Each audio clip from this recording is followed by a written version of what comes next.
Smoke in my eyes, soot in my hair, cinders in my shoes. I'm watching the needle falling away in sentimental grey blues. Well, we're running late in the sorry state on 8215. She's overdue. Right, we are back with this problematic pA2.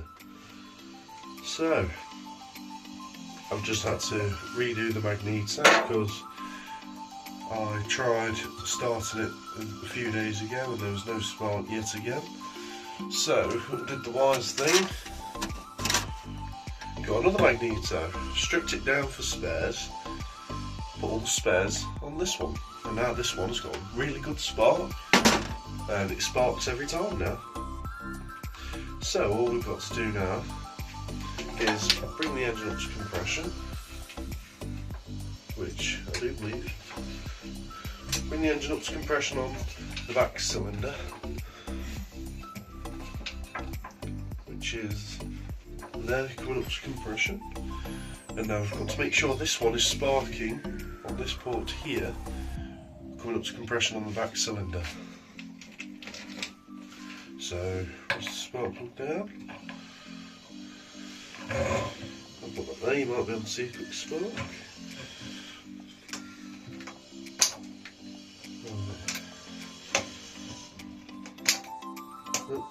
So it's that one there. This clip on the mag will spark for this back cylinder. So now, I do have a pot full of magnetons. There's a little piece here made out of like leather and resin that couples the Magneto up to the engine, and that goes near the Magneto grating. Right. So we align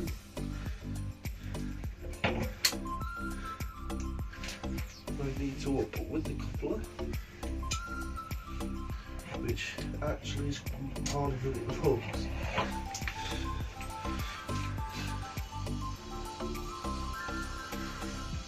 And spin the engine back just a touch. Might be able to get that aligned. Aha, there we are. Right, the Magneto is aligned and been put in. So if I go into the, and I'll show you quickly. There's the Magneto all aligned up and in. That's where the coupler sits, down here. In this little gap. Don't know whether or not you can see that because my camera skills are atrocious, but in this gap here, there's that leather coupler and then the Magneto obviously. And then you've got the recoil on the mag to give it more of a spark when it's turning it over slowly. Right, let's set you back up. Right, in here I do have Magneto bolts, which are there.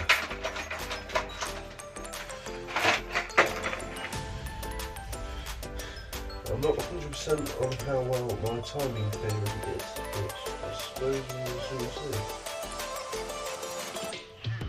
I mean, if in doubt, we can always just swap the plug leads around. It's only 180 degrees.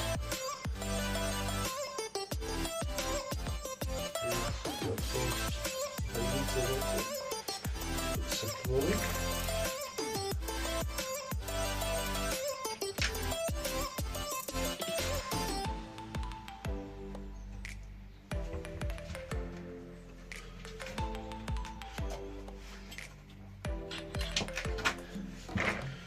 But yeah, once this engine is running, we'll be taking it to shows and events. It'll be going to my own personal event, which I haven't really spoke much about, but there will be an event happening in Worksworth in March time.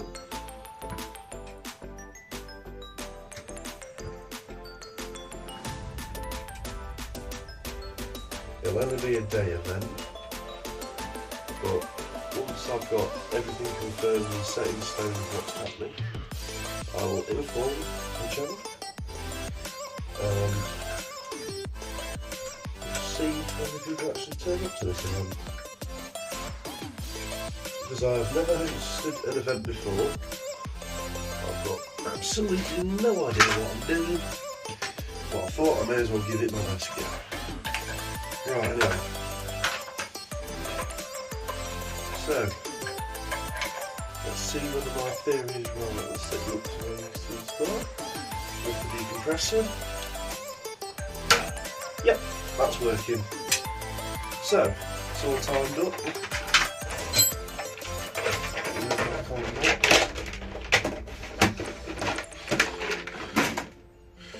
Right. I think the last thing to do now is to put this screw, or spark plug, in here like so.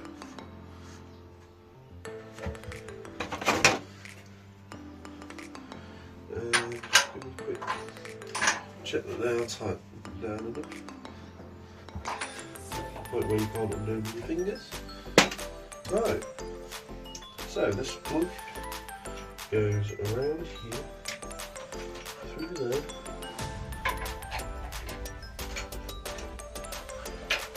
Routing the spark plug leads has got to be one of the most awkward things ever. But as I've just found out, you can just unplug the spark plug lead, feed the smaller end down the engine, and then plug it back into its allocated spot, which is there. Plug back in. Right, time for the weird rubbery feeling one, which feels as though it should be for a car, not a stationary engine. But these will have to get changed soon.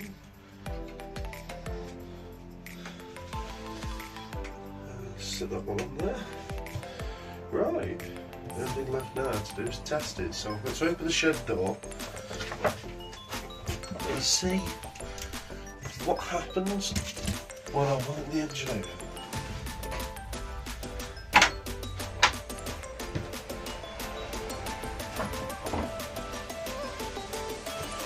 Right, I'll put you back on when I've got the engine in its place. Right, so the engine is in place. We turn the fuel on. Set the sight lights. Make my way around the engine.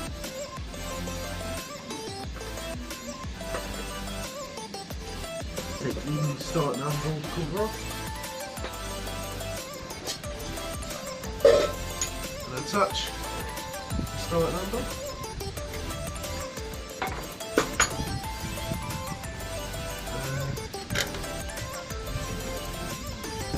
Make sure there's fuel getting down at the carburetor end, which there is. Give it some choke.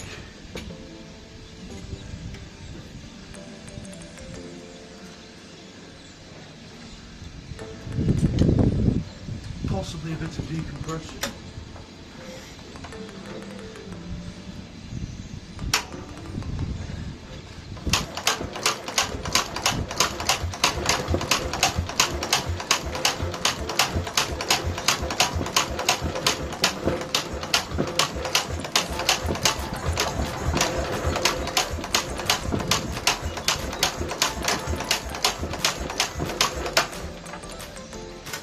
Lovely. I'm smelling petrol.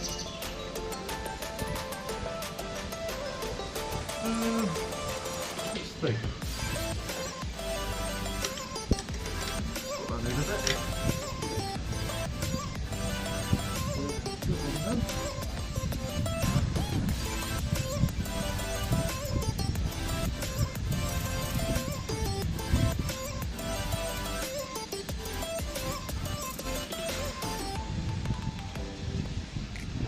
Put a spring on the throttle to try and keep it in, but the original spring has gone. So there's now a spring on the throttle. Get some choke. Yeah, this thing's got some pretty decent compression. I'll give it that. Back our big compressor connection.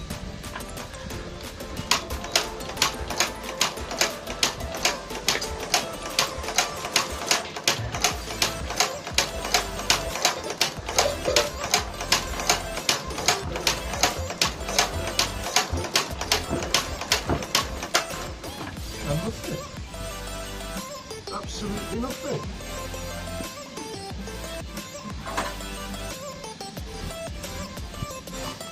Let's see what happens when I open up this a bit more.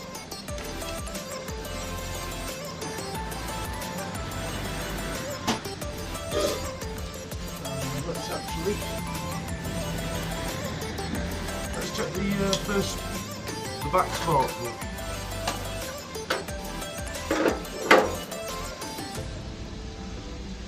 See what's up with this one.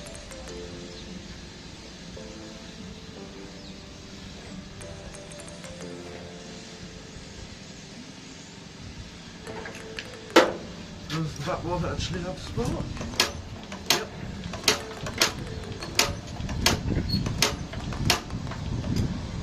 It's got quite a decent spark actually. Alright. Just going to put a dribble of petrol down the wall. See what that does.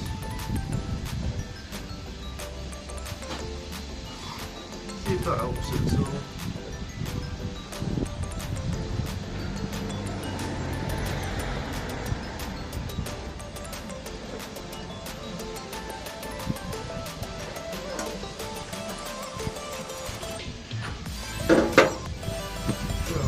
Petrol down the ball.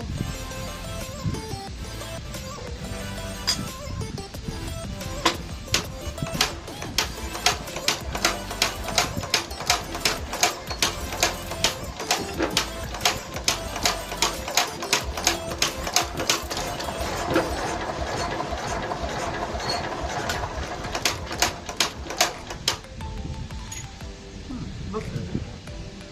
Turn fuel off a touch on it.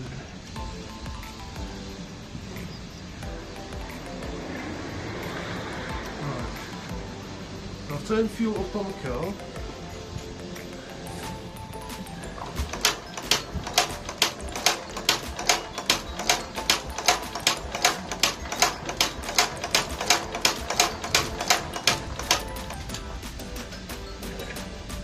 Still nothing.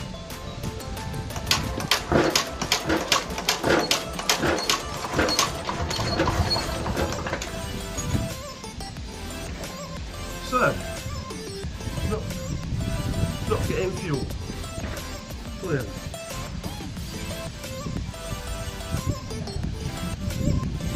But there is fuel down at the carburetor. Very clear there's fuel down at the car.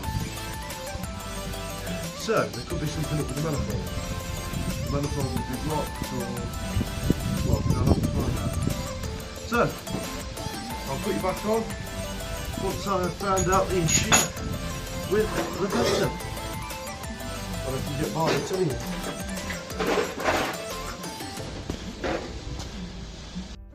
I do apologise, I know it's not the best view of the peta, but I am sure that today's the day where she'll show more signs of life.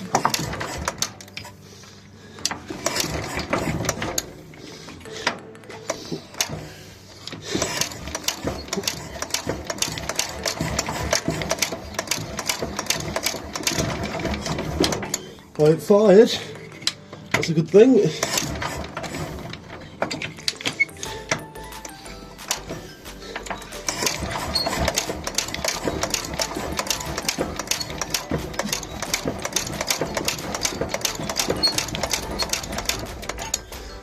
Was firing. Right. Let's see if they're not going to try and have some choke. Oh, that went.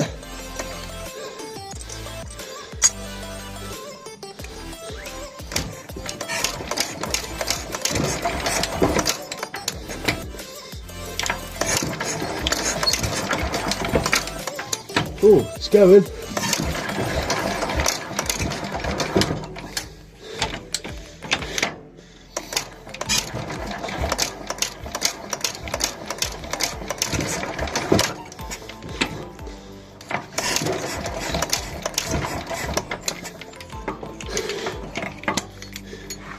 Might just want a bit more butterfly open.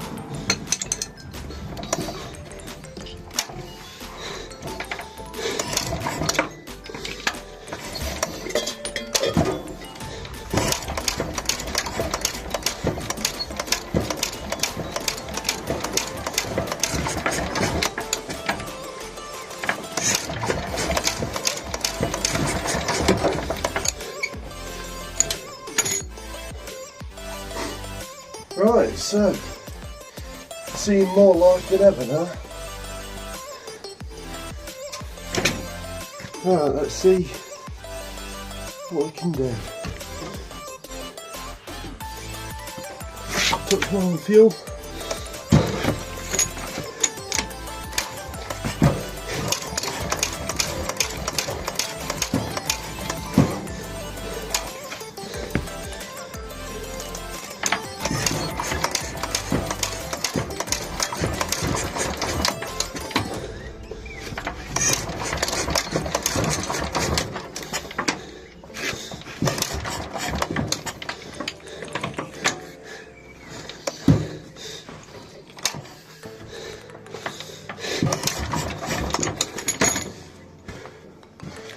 Right, weird idea. Let's try and get it running on one cylinder and one cylinder only.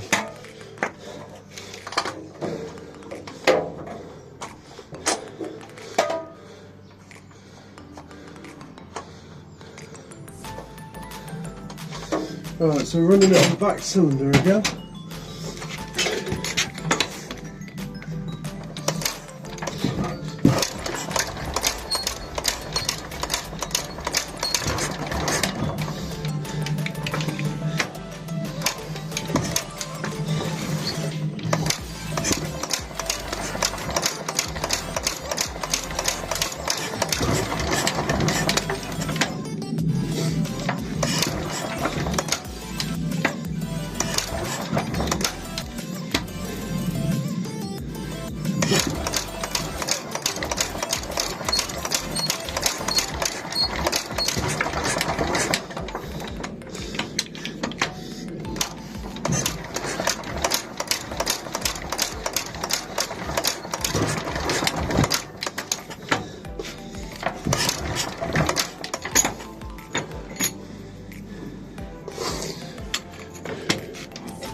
Whew. Oh, we're in a tiny bit of a too much fuel job now, I think.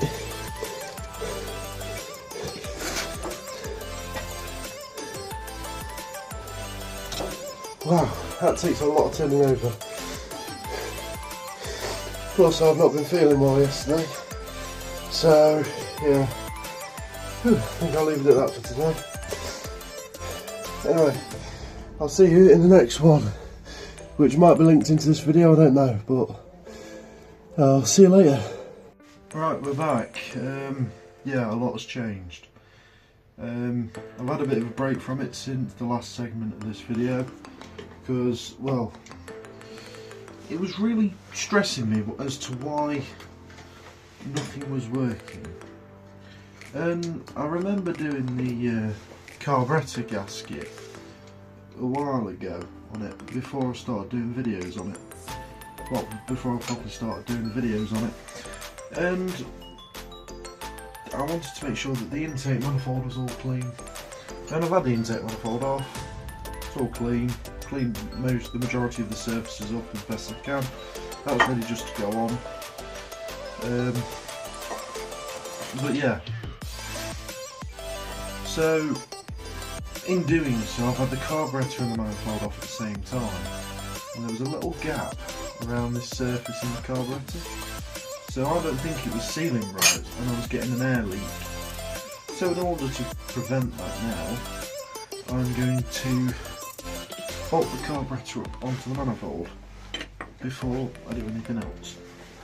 And then I'm going to visually inspect to make sure that I don't have no leaks. And in theory it should help it. Just getting the bolts to re-thread now into the manifold, which has always been a pain on this one for some weird reason.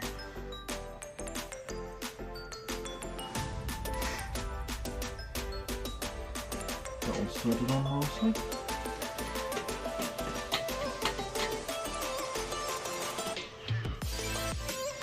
Right, now it's trying to thread the other one.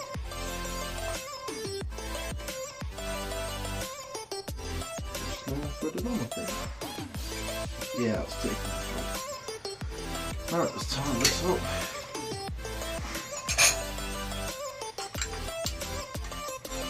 What up? We've got the right spread on the first time.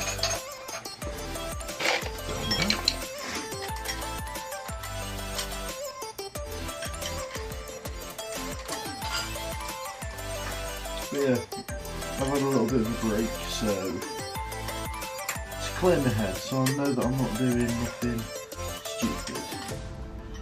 Update on the neighbours as well. The gentleman who was staring at me and making all the rude gestures at me approached my mum a few days ago and apologised to her for it. I have yet to see him or hear from him. All the staring has stopped, and yeah.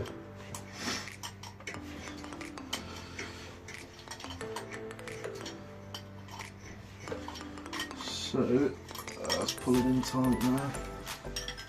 Right.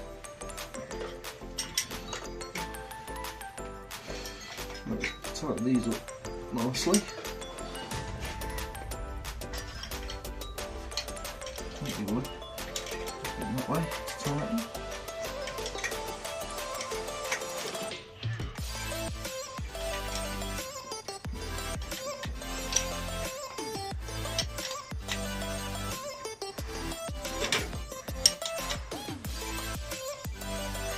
Right, now, let's have a look. I don't think, just by looking at that will leak. That's just by looking at it. I don't know indefinitely if it will or not, but we can always hope. Yeah, when I took the manifold off anyway, a load of fuel poured out of it. So, yeah, something was happening. I put a bit of oil down into a little cap as well, so I can dip some of the threads in the oil. Like so. And just run those threads in these holes, just to get some lubrication around them.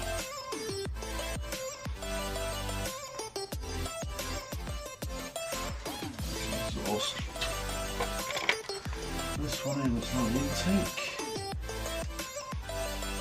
That's better. It's an intake one and that's going in lovely. Let's have a bit of lubrication on it. Yeah, I didn't bother filming taking it all off because it'd just be an absolute pain's worth of nothingness.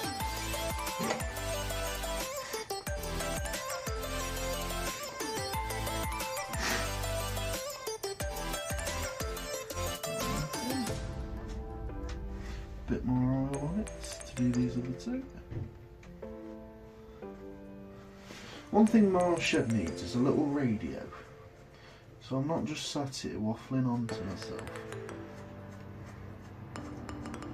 But yeah, anyway, on Wednesday this week, Wednesday and Thursday, I'm going down to the Massey Ferguson tractor again, and me and Michael are going to be building some shelves in the back of our unit, and we're going to be putting the tractor inside our unit. So that'll be my job on the Wednesday. is to be building the shelves. And then on the weekend it's a bit of a play day, as I call it, because I'm going to be teaching my girlfriend how to drive a tractor, which will be rather interesting and scary all at the same time, but I've got faith she'll be able to do it.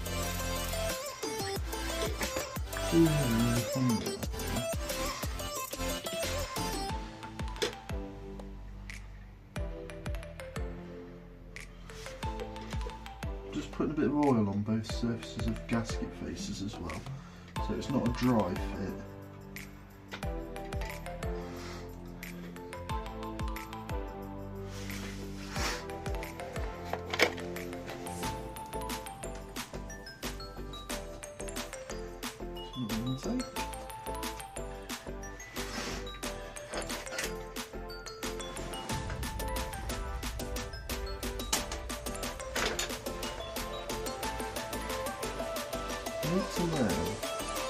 There needs to be something that makes me stop dropping.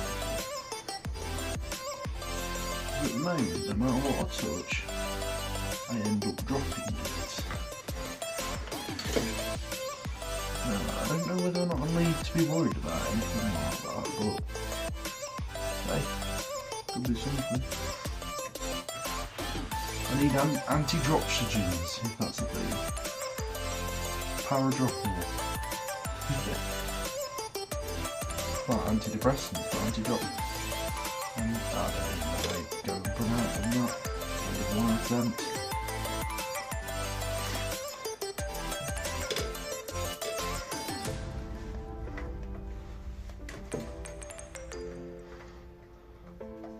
There we are. Right, so that's those two in, kind of. I just need to get the other two intake bolts. What intake studs in. Bit of oil on there. That's the exhaust one.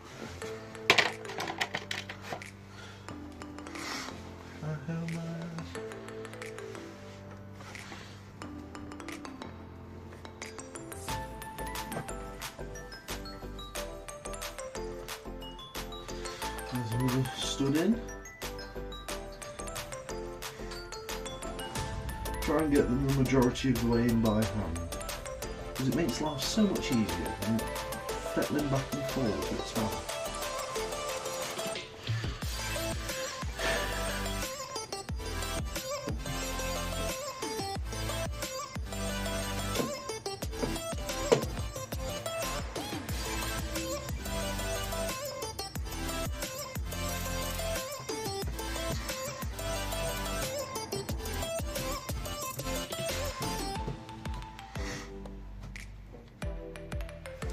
If I remember as well, I am going to be putting some music in the background of these videos, because I have noticed that they are really quiet. Even though I do try and talk a fair bit, they do end up being really quiet. I don't know, I'll have music in this video, and if you like the music, let me know. If you don't like the music, also let me know. It'd be nice to hear a bit of feedback as to whether what I'm doing is good, or whether what I'm doing is absolutely terrible and atrocious and I should never do it again. And take one.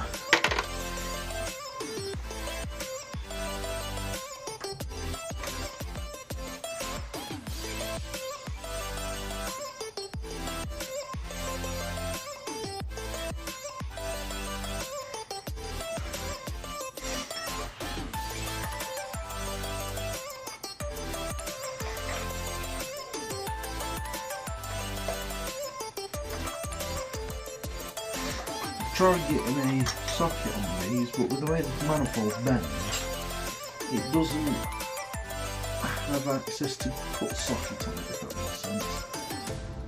There's not enough room. This one won't fit that. That's better.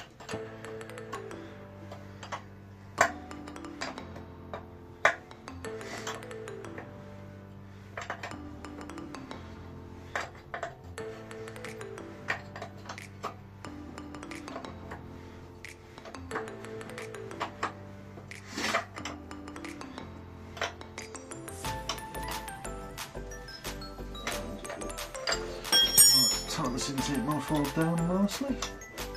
Not too tight, but tight enough to produce a seal.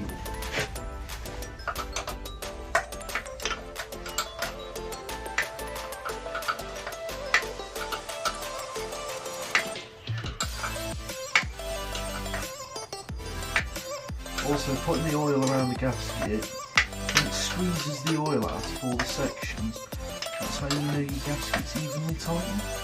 So if it's squeezing oil out of all the edges, you know you've had a good seal. And I can see here that I just need a tiny bit more tightening this side, and that's it. The oil coming out. Let's get this side tight.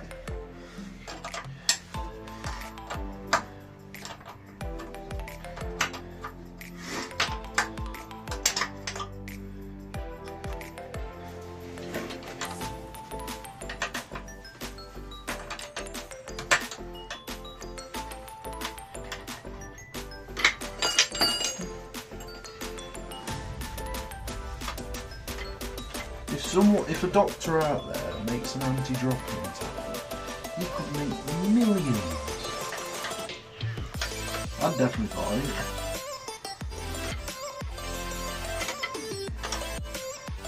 I'd give him both my hands to stop me from dropping things.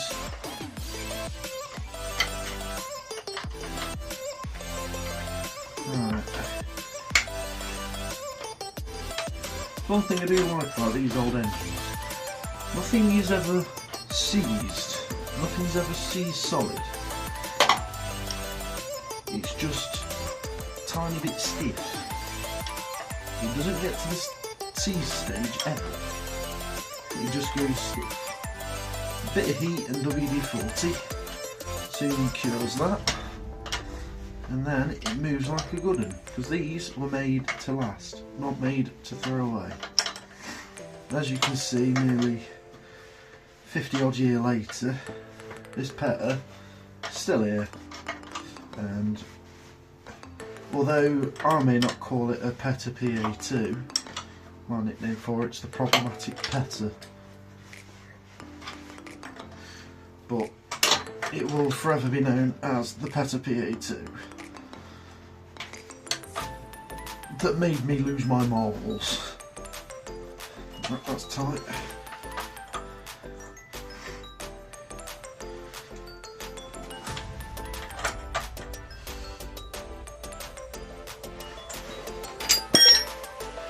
Now I've had some good news off of the old college. Instead of being in for a single lesson on Thursdays, I've had Thursdays taken off of my timetable. Lesson has been reallocated. So, that's good. Gives me more time to do YouTubing. I know this video might take a while to come out. I don't even know if I'm going to release it tonight. But I love doing these videos. So I might release it tonight, I might not. You'll have to find out.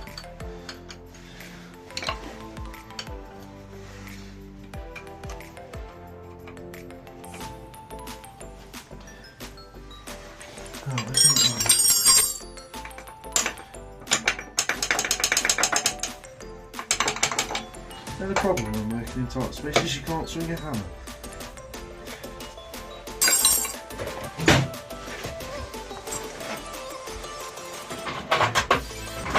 Pliers. Let's try and get that on.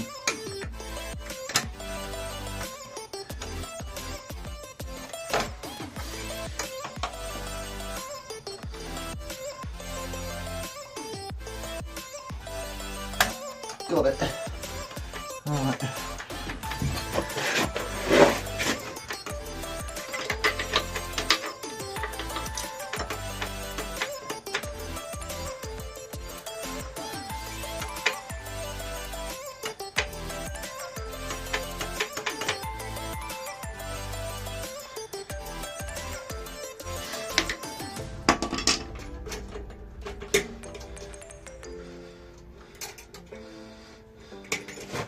And I forgot to put the chain link on. Yay! my memory is about as useful as a chocolate fire guard at the moment.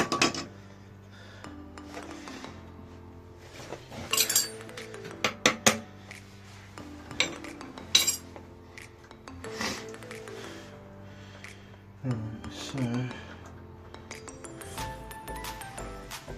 wonder how this goes now. That's going on like that. Spin it with an 80.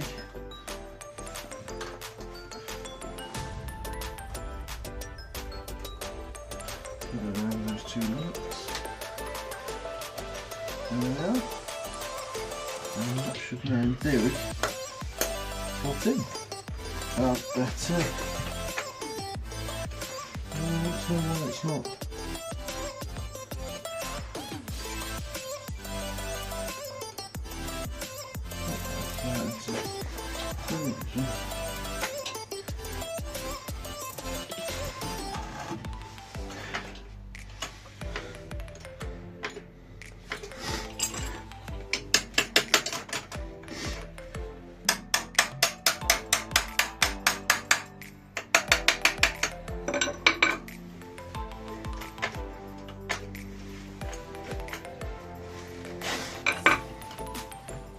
Arm straight again. That's better. That locks it. Move it back. There we are. Right, that's all bolted on. Time to get the fuel going into the carburetor. Bolting the fuel inlet port back on. If it will want to go back on. There we are.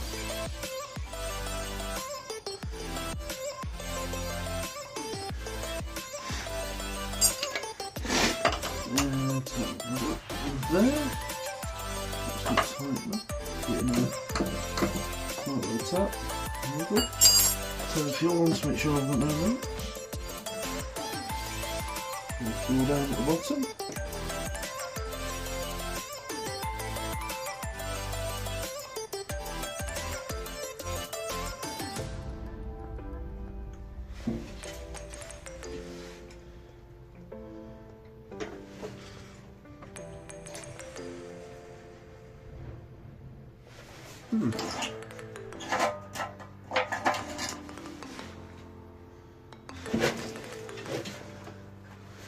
Do a fuel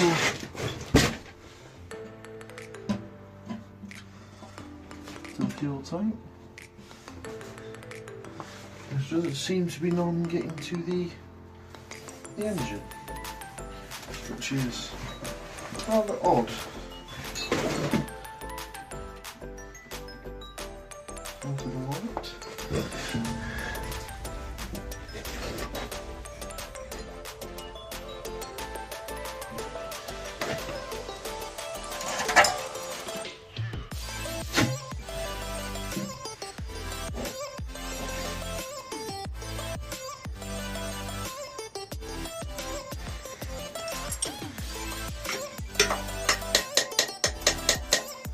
There, it is a stuck float.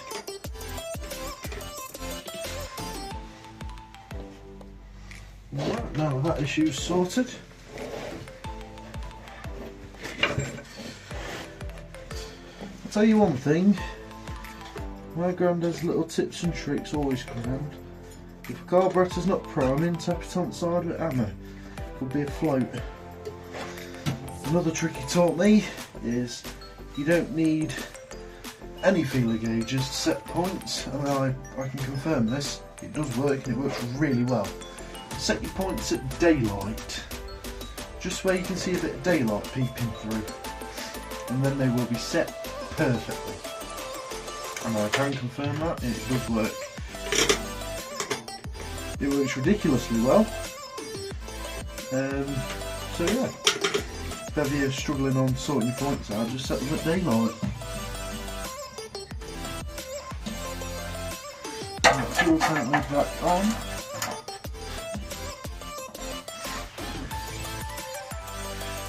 Right, that one's sorting really, but...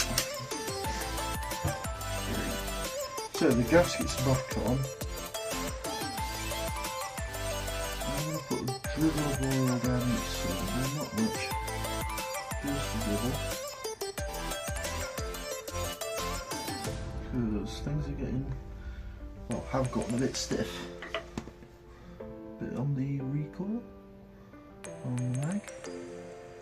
Keep everything nice and oiled. Now, I do know there's an oil pump on these, but that, I will admit, is way out of my expertise, doing oil pumps on things. But diesel pumps, I'm a whiz at. Priming them and whatnot, getting them sorted onto the engine. I'm an absolute whiz at, as we found out at the side of the motorway. Right. The exhaust manifold. Big, bulky bits of iron. Cast iron. Both gaskets want going on.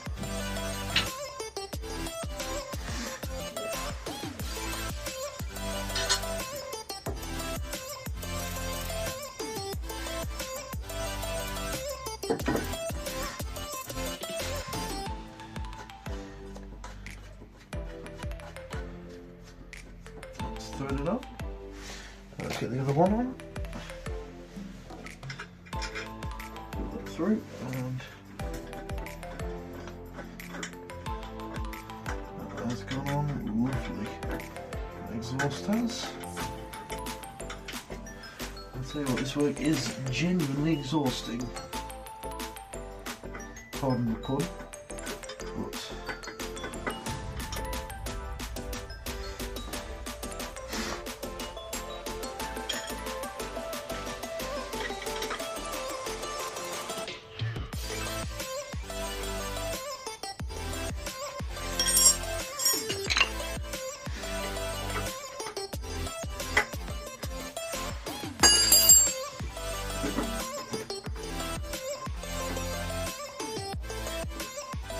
that's on there.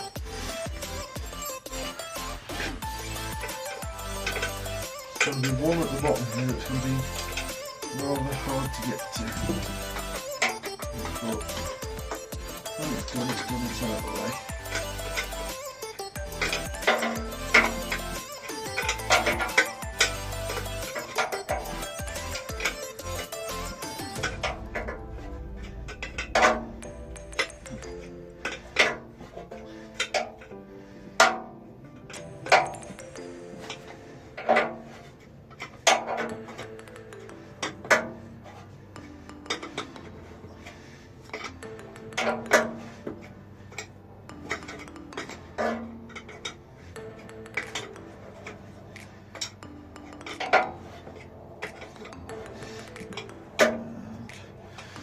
That one nipped, not tight just yet, as all the others aren't on.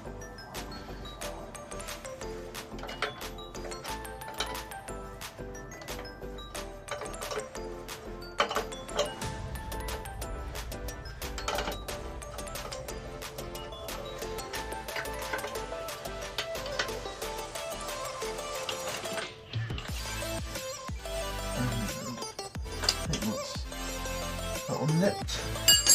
Right, let's get these other bolts on. That one. The difficult one on first, because it's got to be underneath the manifold. And somehow I've got to get a spanner onto that.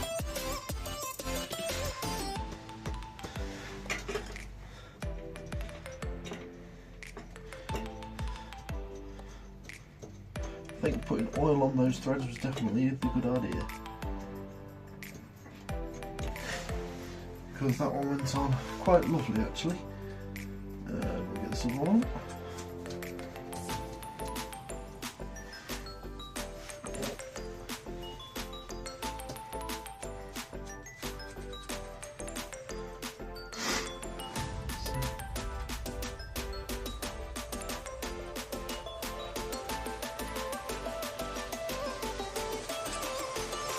Yeah, anyway, I posted those videos of my Massey Ferguson on TikTok, and a lot of people were saying it looks pink. Now I can assure you it's a Massey Ferguson red. It's just my phone camera picks up red as like a really light colour for some weird reason. But it seems to be picking up mid-Brunswick green really well. In fact, it looks better on camera than it does in person, in my opinion.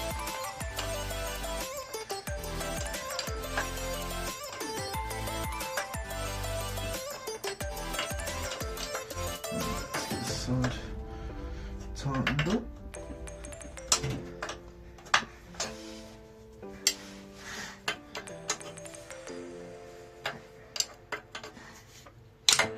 Ow.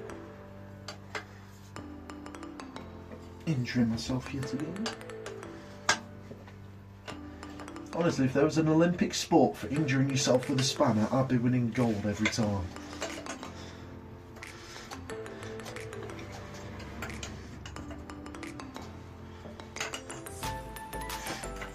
Let's get this thing.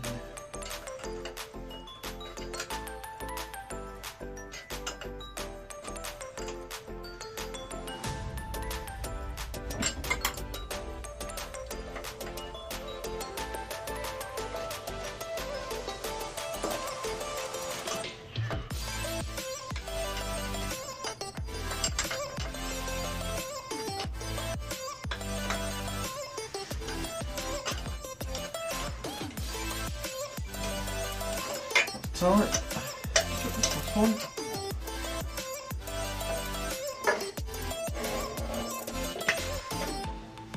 All tightened up lovely, that has. No brackets, nothing loose. All good. Right. I think now the only thing really left to do is pull H2 these through the intake. Got the intake manifold. Move the leads in between them. Like so. Bolt the top cowling on. And then, possibly tomorrow, give it a little turn.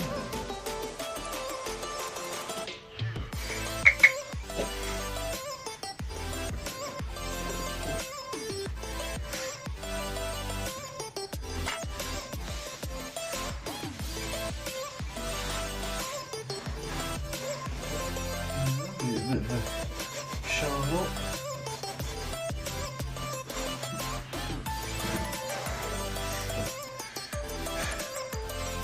And there now, I'll put a bit of oil down before it should free off itself.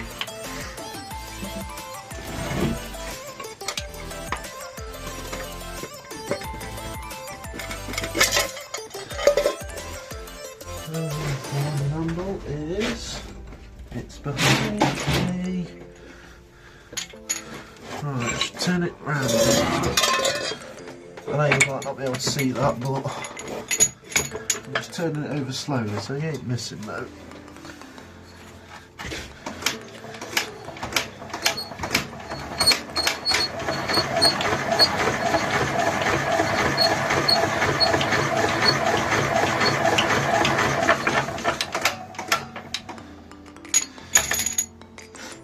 That is turning so much easier, so much nicer now, and I think that is actually drawing up petrol now.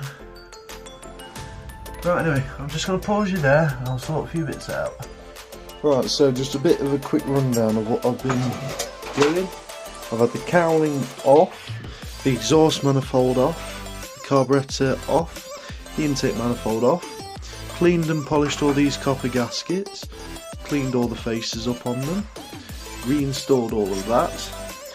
I have fitted a new gasket between the carburettor and the manifold because the other one had a Massey there leak. I have lubricated the recoil, bits and pieces in here, put a bit of oil down the balls to make it spin a bit easier. I've redone the float was sticking, so I just tapped that and it freed itself off. And yeah, that's about it really. So yeah, I'll stick it back on when I've got the cowling on, and we'll see if it's still got spark, because This seems to have spark sometimes, and then spark none of the times. So it'll be rather interesting to see after it's been sat for about a week. See what it does. Maybe I shall get it some champions. Right, anyway, I will put you back on when it's all together. Right, we're all back together. Off camera I did spin it over a bit on this back cylinder and it popped, it fired. Don't want to do it again because I don't want to upset the neighbours. But yeah, we'll try this thing tomorrow morning. See what it does. This video I'm going to try to sort out tonight, so it'll be the next video in theory that will be this one running. See if we can get the problematic petter started. So yeah, all is well, all should end well, in theory. Anyway, wish you all a good night and I'll see you in the next one. Bye bye.